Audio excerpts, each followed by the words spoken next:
All right, let's jump back in time. We're headed to the late 1990s. You can almost hear that dial-up modem screeching, right? The World Wide Web is just exploding, and on millions of those classic beige computer towers, a new operating system is about to show up and really define the next era of computing. We are, of course, talking about Windows 98. Okay, so let's just start with probably one of the most legendary and frankly hilarious moments in tech history. Picture this. It's April 1998 at the massive Comdex trade show. Bill Gates himself is on stage talking about how easy it is to use new hardware with Windows 98. An assistant goes to plug in a scanner to demo this new plug-and-play feature, and the whole system just tanks. The infamous blue screen of death pops up, and the audience, they just erupt in laughter and applause. But Gates, without even missing a beat, delivers this absolute gem of a line. It was just this perfectly human moment that captured both the incredible ambition and, well, the growing pains of this really important OS. So what exactly was this operating system they were trying to ship? Well, it was codenamed Memphis, and it was the direct successor to the absolute game-changer Windows 95. But, as you can see here, this was always meant to be more of an evolution, not another full-blown revolution. And this comparison really gets to the heart of it. Microsoft wasn't trying to pretend this was some massive new beginning. They literally marketed it as a tune-up. The goal wasn't to reinvent the wheel that Windows 95 had created. Nope, it was about making the experience better, fixing the annoying bugs, and, this is the big one, fully, completely embracing the internet, which had gone from this niche thing for nerds to a global phenomenon in just a couple of years. But don't let that tune-up label fool you. This thing brought some serious upgrades to the table. We're talking about a web experience that was woven right into the fabric of the OS.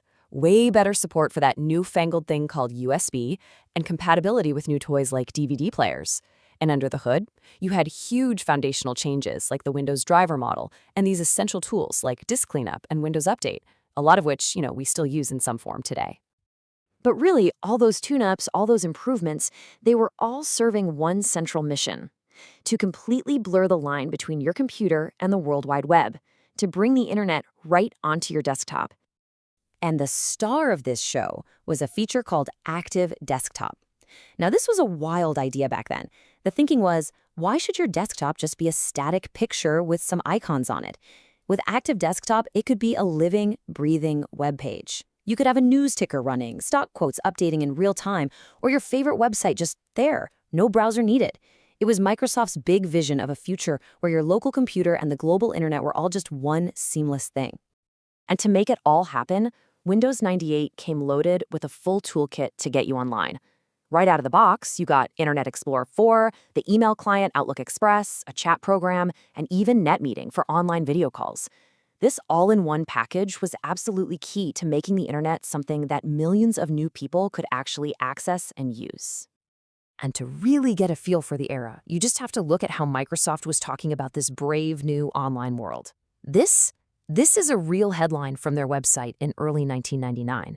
They weren't just selling you software. They were selling you a whole new lifestyle, from finding love to managing your entire day. And you see that same kind of breathless excitement in the buzzwords of the time. Phrases like this about Java and the whole .com explosion, they were everywhere.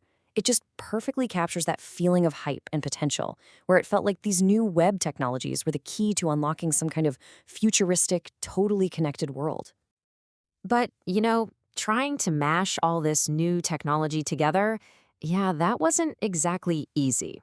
While Windows 98 was designed to make adding new devices simple, they called it plug and play, for a lot of users, it ended up feeling a little more like plug and pray. Now, the big solution Microsoft came up with was something called the Windows Driver Model, or WDM. Here's the deal. Before WDM, getting a new printer or a sound card to actually work could be a total nightmare. You had to hunt down the exact right software driver for your specific version of Windows. WDM promised a universal standard where a company could just write one driver and it would work everywhere. It was a really foundational piece of the puzzle for making PCs easier for everyone. And the ambitions they had for hardware were just huge. Windows 98 was the very first version of Windows to have built-in support for using multiple monitors. But how many? 2? Maybe 4? No. Up to 9 monitors. 9 on a single PC. For 1998, that was basically science fiction. It just shows you how incredibly powerful they imagined the personal computer was about to become. Which, of course, brings us right back to where we started. All of this amazing, forward-thinking tech, the promise of universal drivers, seamless plug-and-play, all of it came crashing down, quite literally, on stage in front of the entire world's press.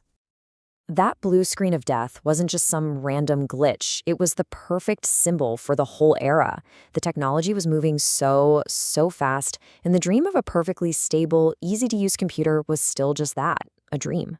But they were getting closer. Thankfully, the story doesn't end with a blue screen. A year later, in 1999, Microsoft released what a lot of people consider to be the real version of Windows 98, Second Edition, or just SE. This was the OS that finally delivered on the original's promise.